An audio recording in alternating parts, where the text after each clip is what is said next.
Hai sahabat IITS, pada sesi ini kita akan membahas mengenai teori pengeluaran pemerintah. Begini teman-teman, teman-teman saya kira sudah tahu ya bahwa campur tangan pemerintah di dalam perekonomian itu penting, sangat dibutuhkan. Kenapa? Karena pasar itu memiliki kepincangan-kepincangan. Nah, adanya kepincangan mekanisme pasar ini menyebabkan adanya kegagalan pasar. Artinya apa? Artinya bahwa mekanisme pasar itu tidak bisa menyelesaikan semua permasalahan di dalam perekonomian. Nah, lagi teman-teman, apa sih yang diinginkan oleh kita-kita ini? Apa sih yang diinginkan oleh masyarakat? Kemakmuran. Ya, kemakmuran, kesejahteraan. Nah, disinilah kehadiran pemerintah itu penting untuk bagaimana pemerintah itu bisa berperan mewujudkan kemakmuran masyarakat. Dan oleh karena itu, maka pemerintah akan melakukan kegiatan-kegiatan dalam rangka atau di dalam upayanya untuk meningkatkan kesejahteraan masyarakat tersebut. Nah, teman-teman, di sini kita akan melihat ada beberapa teori yang menjelaskan tentang pengeluaran pemerintah tersebut. Nah, sebelum ke sana, teman-teman juga tentu masih ingat ya bahwa pengeluaran pemerintah dalam arti sebagai penggunaan uang dan sumber daya suatu negara untuk membiayai suatu kegiatan negara itu dilakukan dalam rangka mewujudkan fungsi pemerintah untuk meningkatkan kesejahteraan. Nah, pengeluaran pemerintah itu merupakan salah satu unsur dari permintaan agregat. Dari pengeluaran agregat. Teman-teman tentu masih ingat kalau kita berbicara mengenai pengeluaran agregat. Y atau PDB itu sama dengan C, pengeluaran konsumsi masyarakat, ditambah I, pengeluaran sektor bisnis atau sektor swasta, ditambah G, pengeluaran pemerintah untuk pembelian barang dan jasa, ditambah dengan X minus M atau ekspor neto. Ekspor dikurangi impor. Nah, nampak di sini bahwa G yaitu pengeluaran pemerintah untuk pembelian barang dan jasa itu merupakan salah satu komponen di dalam pendapatan nasional. Nah, sekarang kita lanjut mengenai beberapa teori yang menjelaskan tentang pengeluaran pemerintah tersebut bagaimana, seperti apa. Take a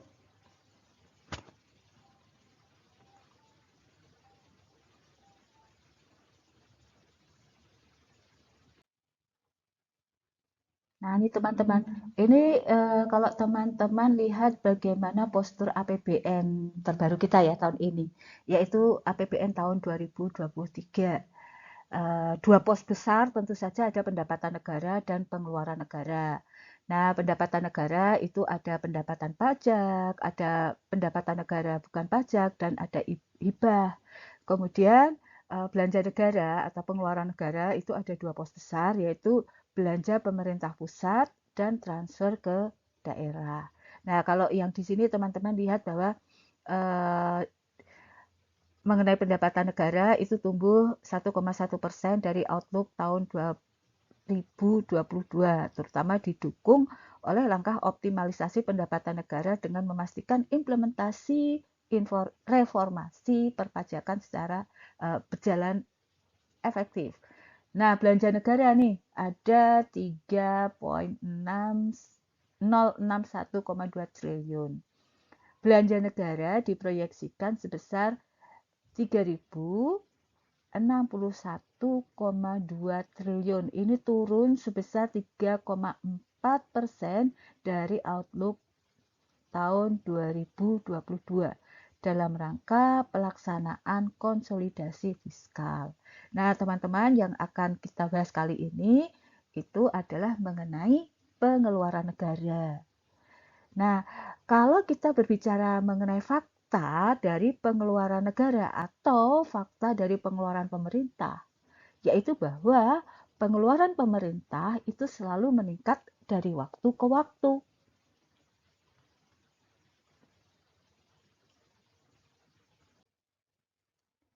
Nah, ini teman-teman bukti kalau pengeluaran pemerintah itu selalu meningkat dari waktu ke waktu gitu. Nah, tapi mungkin teman-teman bisa protes ya di sini. Lah, itu di tahun 2023 kenapa turun? Ya. Nah, ini kan di tahun 2020, 2021, 2022 ini kita masih terimbas adanya pandemi COVID-19. Jadi ini pengeluaran negara sangat besar.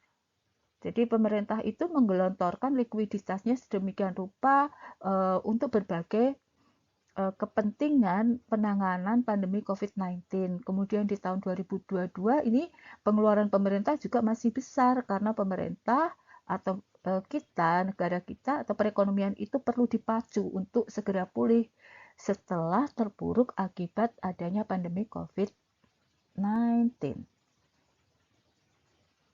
Nah, kemudian kita lanjut ya mengenai beberapa teori tentang pengeluaran pemerintah.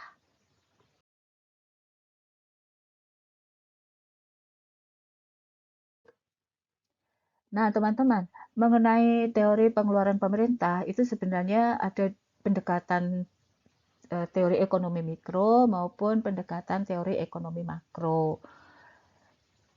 Pendekatan teori ekonomi mikro nanti kita bahas pada sesi tersendiri ya.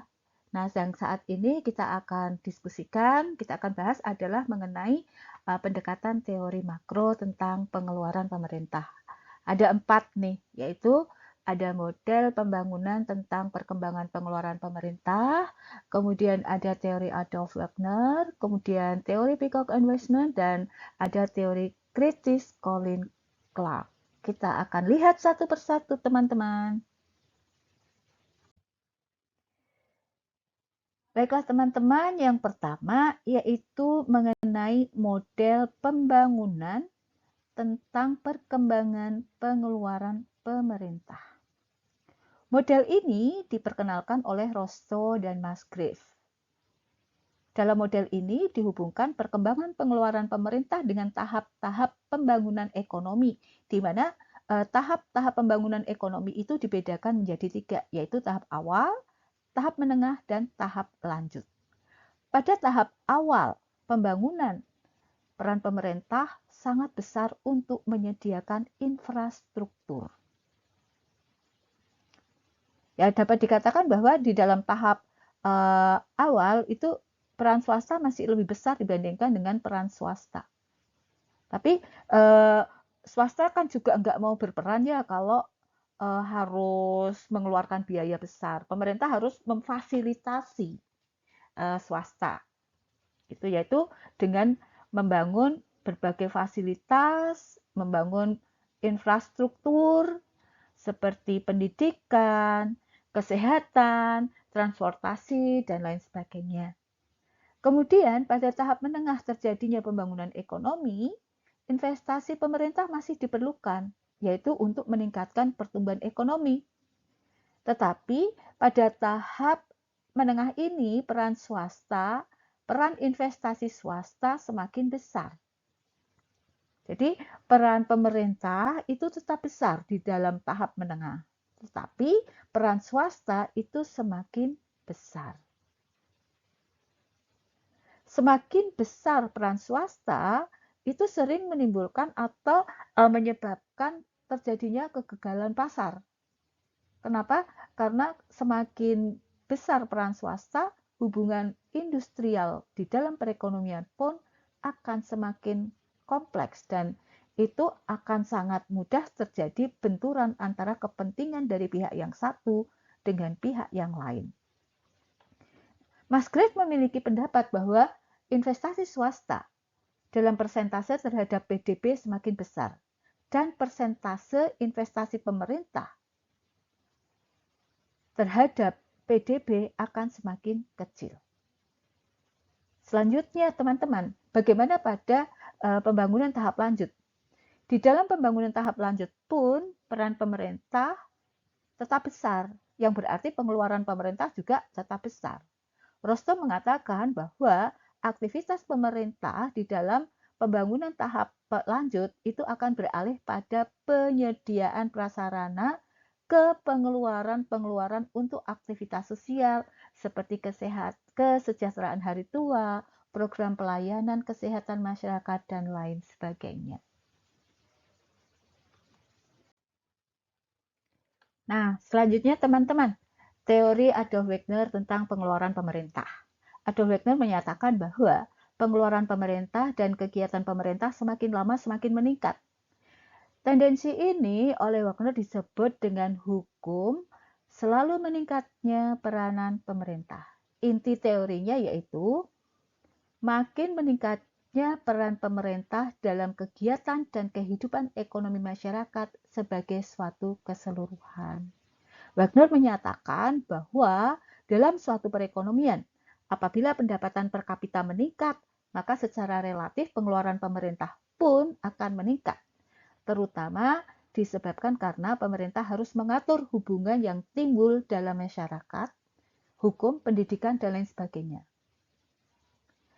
Nah, berkaitan dengan hukum Wagner, dapat dilihat beberapa penyebab semakin meningkatnya pengeluaran pemerintah, yakni meningkatnya fungsi pertahanan, keamanan, dan ketertiban, meningkatnya fungsi kesejahteraan, fungsi perbankan, dan lain sebagainya. Jadi kalau kemudian kan dikatakan Wagner ini hukum yang dikemukakan oleh Wagner itu sebagai law of increasing state activity. Jadi hukum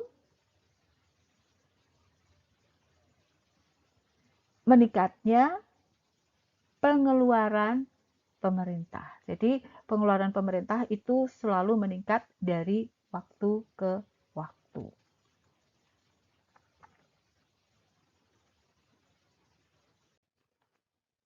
Nah, ini penjelasan lebih lanjut mengenai hukum Wagner. Jadi diformulasikan begini guys. PPKP per PPK 1 lebih kecil dibandingkan dengan PK PPN per PPK 2. Nah, dan seterusnya lebih kecil dibandingkan PK PPN per PPKN, di mana PPKP adalah pengeluaran pemerintah per kapita, kemudian PPK adalah pendapatan per kapita, di mana pendapatan per kapita teman-teman sudah tahu, yaitu GDP, Gross Domestic Bruto, produk domestik bruto dibagi dengan jumlah penduduk. Sedangkan K itu 1 sampai yang ke N. Seperti itu ya teman-teman. Jadi rasio antara pengeluaran pemerintah terhadap pendapatan per kapita tahun pertama lebih kecil dibandingkan rasio pengeluaran pemerintah per kapita terhadap pendapatan per kapita tahun kedua. Kemudian rasio pengeluaran pemerintah per kapita terhadap pendapatan per kapita tahun kedua lebih kecil dibandingkan rasio yang ketiga, begitu seterusnya. Nah, maka secara grafis dapat digambarkan seperti ini, teman-teman. Ya.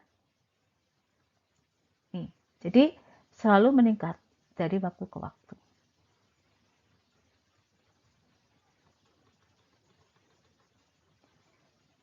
Nih.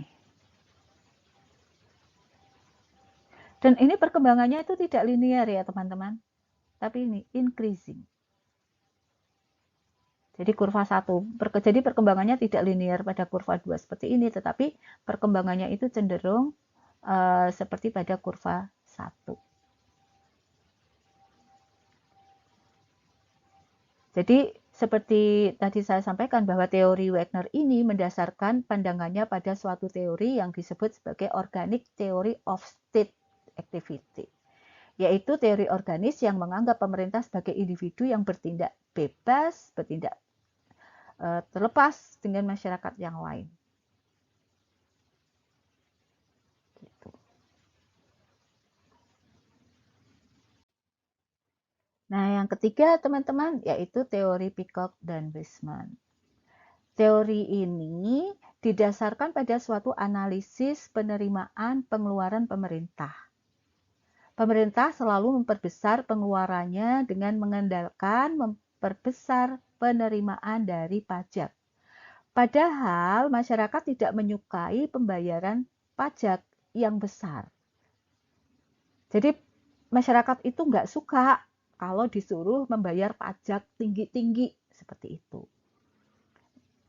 Nah, masyarakat tidak menyukai pembayaran pajak yang besar untuk membiayai pengeluaran pemerintah yang semakin besar tersebut. Meningkatnya penerimaan pajak menyebabkan pengeluaran pemerintah juga semakin meningkat. Dalam keadaan normal, meningkatnya produk domestik bruto menyebabkan penerimaan pemerintah yang semakin besar, yaitu karena kalau perekonomiannya meningkat bagus, maka penerimaan negara, kemampuan masyarakat di dalam membayar pajak juga meningkat, maka penerimaan negara, penerimaan pemerintah juga semakin meningkat. Nah, begitu juga dengan pengeluaran pemerintah juga akan semakin besar. Peacock dan Weisman ini mendasarkan teorinya pada suatu teori bahwa masyarakat itu mempunyai suatu tingkat toleransi tertentu atas pajak yang harus dibayar, yaitu suatu tingkat di mana masyarakat dapat memahami besarnya pungutan pajak yang dibutuhkan oleh pemerintah untuk membiayai pengeluaran. Nah, intinya bahwa sebenarnya kan rakyat itu sadar pemerintah itu harus melakukan kegiatan untuk dapat menjalankan fungsinya. Pemerintah itu butuh sumber pembiayaan dan sumber pembiayaan itu salah satunya dari pajak. Maka atas kesadaran tersebut sebenarnya rakyat ya mau saja membayar pajak, tetapi rakyat, masyarakat ini memiliki tingkat toleransi tertentu atas pajak yang harus dibayarkan tersebut, di mana masyarakat itu dapat memahami besarnya pungutan pajak tersebut. Gitu teman-teman. Jadi masyarakat menyadari bahwa pemerintah membutuhkan dana untuk membiayai aktivitas, sehingga mereka juga bersedia, memiliki tingkat kesediaan untuk membayar pajak. Tingkat toleransi ini merupakan kendala bagi pemerintah untuk memungut pajak setinggi-tingginya. Dalam teori Peacock dan Weisman terdapat beberapa efek ya. Ada yang namanya efek penggantian, displacement effect, yaitu adanya gangguan sosial yang menyebabkan menyebabkan aktivitas swasta dialihkan kepada pemerintah. Pengentasan atau penanggulangan atas gangguan tidak hanya cukup dibiayai semata-mata dengan pajak, sehingga pemerintah itu mungkin harus meminjam dana dari luar negeri. Nah, setelah gangguan sosial itu teratasi, muncul kewajiban melunasi utang dan membayar bunga. Pengeluaran pemerintah yang semakin bertambah bukan hanya karena PDB-nya meningkat, tetapi juga karena adanya kewajiban baru tersebut, yaitu melunasi hutang dan membayar pajak. Akibat lebih lanjut adalah pajak tidak menurun kembali ke tingkat semula, meskipun gangguan itu telah berakhir, telah terlampaui, telah teratasi. Jadi pajak naik setelah gangguan sosial selesai, pajak turun, tetapi tidak turun pada tingkat yang semula. Selain itu, masih banyak aktivitas pemerintah yang baru kelihatan setelah terjadinya gangguan sosial, seperti perang misalnya. Nah, ini disebut sebagai efek inspeksi, inspection effect. Adanya gangguan sosial menyebabkan terjadinya konsentrasi kegiatan ke tangan pemerintah yang sebelumnya dilaksanakan oleh swasta. Gitu. Nah, efek ini disebut dengan efek konsentrasi, concentration effect.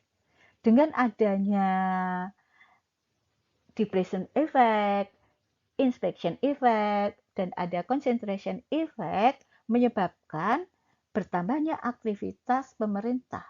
Sehingga setelah gangguan sosial selesai, misalnya setelah perang selesai, tingkat pajak tidak akan kembali pada tingkat sebelum terjadi gangguan sosial tersebut. Tuh. ini yang ketiga ya teman-teman ya.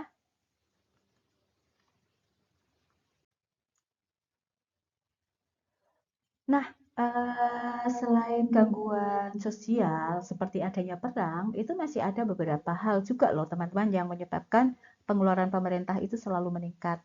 Nah, misalnya adanya kenaikan tingkat penghasilan masyarakat. Jelas ya, kalau tingkat penghasilan masyarakat naik, maka eh, tuntutan akan kebutuhan itu juga meningkat. Daya beli masyarakat meningkat. Kemudian tuntutan akan kualitas sarana prasarana juga akan semakin meningkat.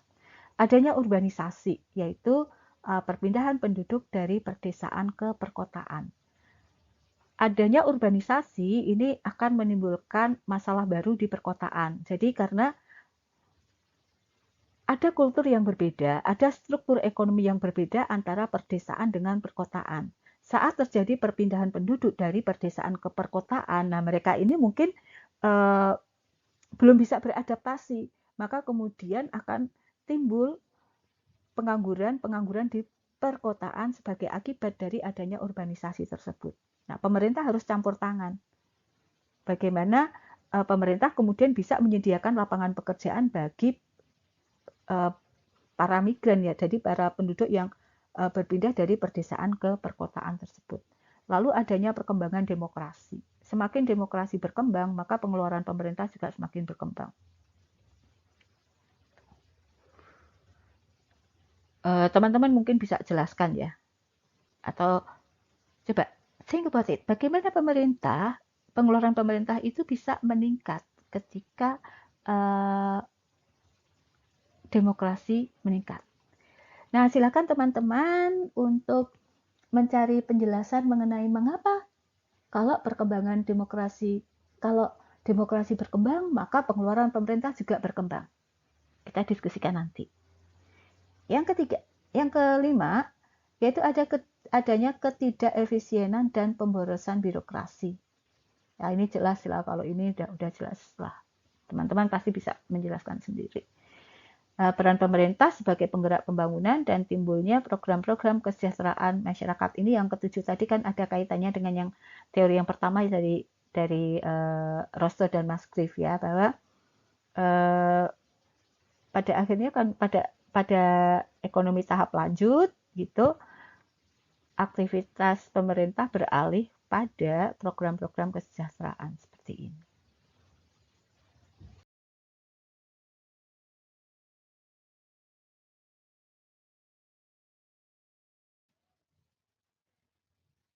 Nah, ini teman-teman penjelasan tadi ya. Bagaimana pengeluaran pemerintah itu selalu meningkat melalui apa seperti yang dijelaskan oleh Peacock dan Weisman gitu ya. Jadi misalnya di sini pada periode T ini di sini terjadi gangguan sosial, katakanlah terjadi perang. Nah, saat terjadi perang maka aktivitas swasta itu akan turun. Ini turun. Nah, akan aktivitasnya beralih ke pemerintah. Maka pengeluaran pemerintah meningkat dari A ke C. C ke D ini adalah pada masa terjadinya gangguan sosial tadi, katakanlah perang. Nah, ini C ke D. Peran swasta turun di sini.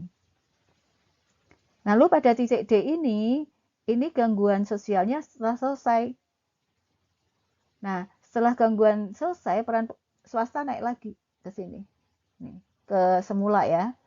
Nah, tetapi pengeluaran pemerintah itu turunnya sedikit di sini, tidak turun ke G, tetapi turunnya di sini, di tengah, di F. Artinya tetap besar seperti ini. Ya, jadi setelah gangguan selesai, peran pemerintah itu, pengeluaran pemerintah itu tetap turun, tetapi tidak turun pada level yang semula, pada tingkat yang semula.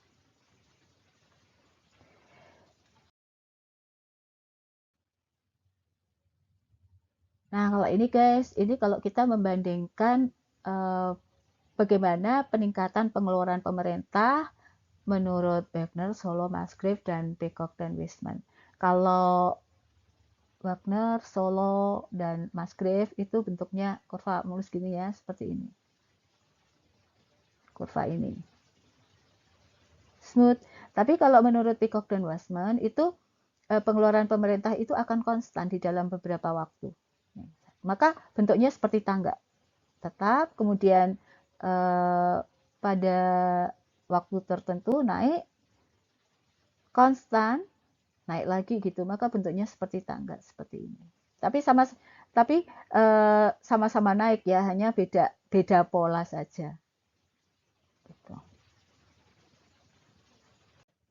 Oke guys, baiklah teman-teman. Ini tadi mengenai teori pengeluaran pemerintah, gitu ya. Harusnya 4 ya, tapi saya baru menjelaskan 3. Oke, yang satu akan saya jelaskan nanti ya. Maka ikutin saya terus. Jangan lupa untuk like, subscribe, dan share ya. Terima kasih teman-teman. See you.